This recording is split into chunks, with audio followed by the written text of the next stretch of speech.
Pride and joy emanating from our distinguished guest here on the Bruin Insider Show. Ann Meyers Drysdale is with us. From Nick Cope, I'm Brian Fenley.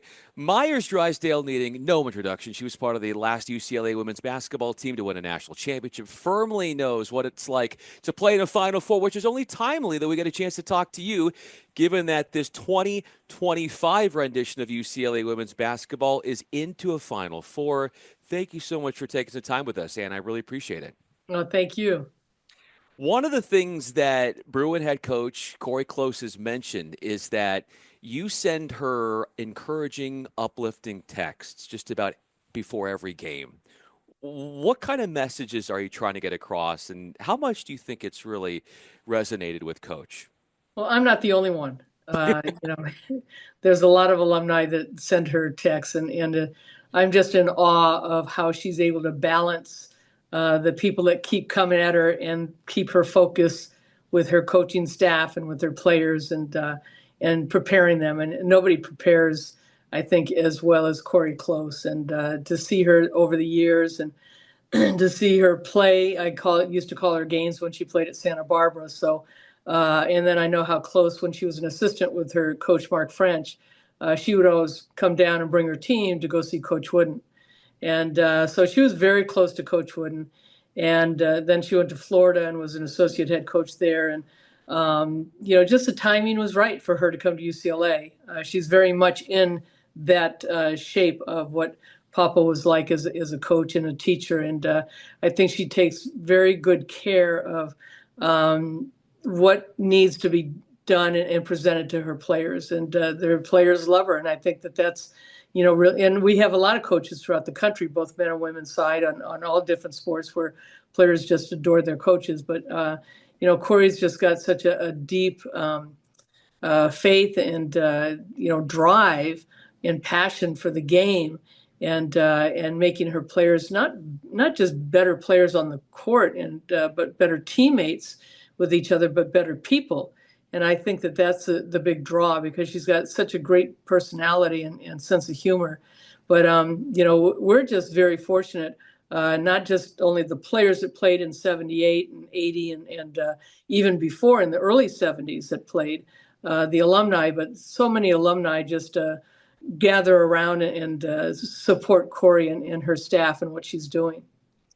I know there's a lot of people surrounding Corey over the years who have played a role to help get this program to this point, but this has been a decade and a half in the making for Corey Close, and she's been so close to reaching this point in the past. And as you just detailed, you've had a front row seat to a lot of it. So what's it been like for you to watch the growth and rise of this program over the better part of the last 15 years with her in charge? Well, I've just always admired her persistence.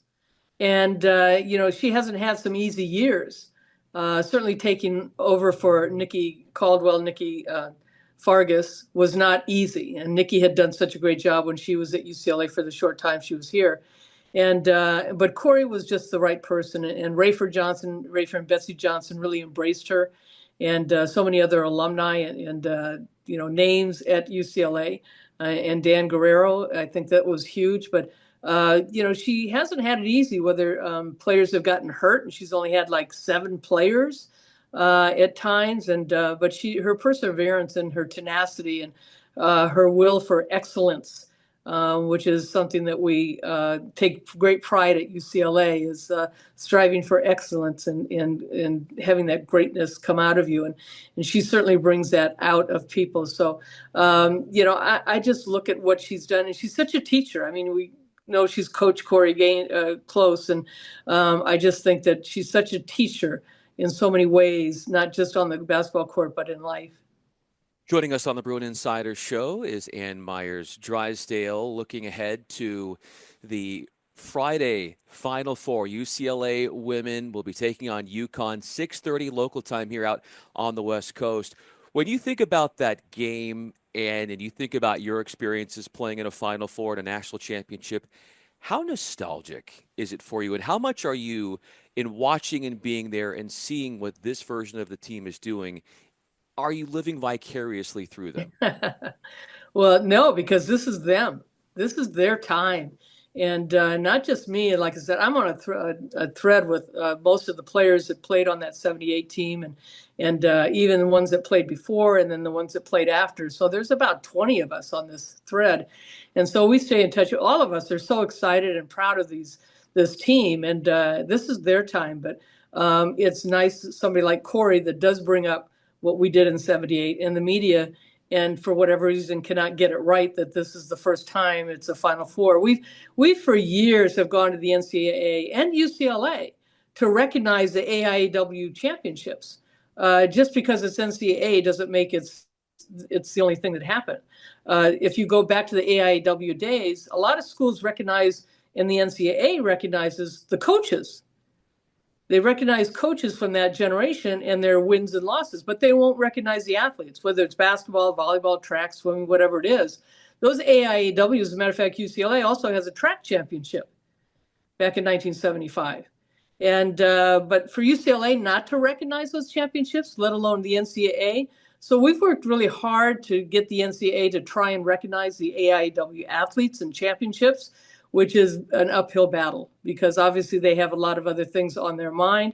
And but certainly this team and the chemistry that they have, the love that they have for each other, the sisterhood that they I just read a thing on Kareem Abdul-Jabbar and his Substack, and he doesn't use sacrifice as a word that because it's not a sacrifice for these women. It's pure joy and the dedication to give up for each other. To make each other better and to make this team better. And we know it's a team sport. You don't win with one player. And, it's unfortunate what happened to USC with Juju Watkins. And I think that they're still a terrific team. Certainly Connecticut played very well against them. But, this is not just about a Lauren Betts or a Kiki Rice or Gabs Jaquez.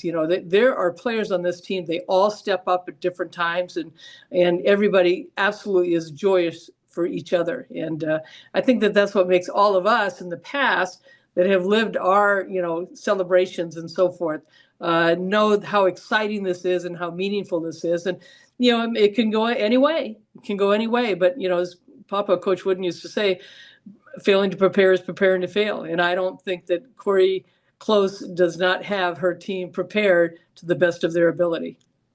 Well, we will keep working on the NCAA to get them to recognize the AIAW because you can't write the history of women's basketball without it. And, of course, without you guys back then in 1978, 1979 as well. So I will say also the media too, Nick, because the media is the one that, is out there. And ESPN especially. I mean, they're the ones covering the games, and all these media people, even our local TV people, they're saying it's the first time. But, it has to be corrected. For sure. And I think ESPN is definitely taking the initiative from the NCAA as their television partner. So we'll keep getting the word out for sure. I hear you loud and clear. So given that you were in those big time games, Final Four games, national championship game, what would you tell this year's players going into that game? What to expect, how to handle it? Well, there's so much confidence because you have a leader. You have a coach like Corey Close. We had Billy Moore, who was the Olympic coach and had won a title in 1970 at Cal State Fullerton and had gone to, the tournament. It was a Sweet 16. UCLA in 1978 was the first year of Final Four. But we had Denise Curry, who would be a 3-time All-America, 2-time Olympian. Anita Ortega, Diane Frierson, Beth Moore, Denise Corlett, Heidi Nestor. I mean, we had a team that, and we had Sid Crampton, who was a up-and-coming freshman for us at 6'3", which, she had great height, and I thought she was always taller than that. But, she got in an awful car accident, which is, kind of brought us together a little bit more and being there for Sid. But, this was a team that Billy Moore, after coaching the 76 Olympic team, came in 2 years later and really knew how to shape us and get us to work together. And, we all had a lot of passion. We all had, Denise Curry was the leading scorer on the team, and even as a freshman. And we played with the regular size ball and no 3-point shot. So, but Anita Ortega, she was just the engine. She just, was so fast and quick and made things work. So, this team has that. This team has everybody plays their position, but everybody gives for each other. And, if they're open, they're going to take the shot or they'll give the extra pass, but it's their defense. Their defense really makes their offense go. If they stay out of foul trouble, I think that's going to be a big plus. But they've got to be aggressive. They got to be physical because this is a Connecticut team. It's not this team that has been to the Final Four, but Gino Auriemma has taken University of Connecticut to a lot of Final Fours, a lot of championships. So being there is like a lot different when you go for the first time because the media takes up so much of your time. You're doing interviews, people are pulling you this. So your focus really has to be on the game. It has to be about you and no outside noise.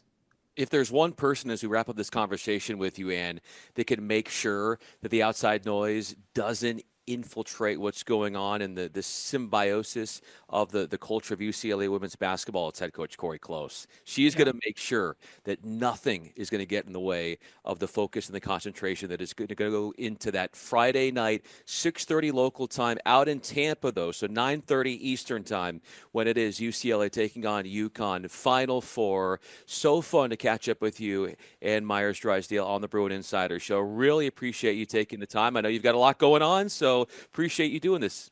Thank you, and go Bruins. We will all be there.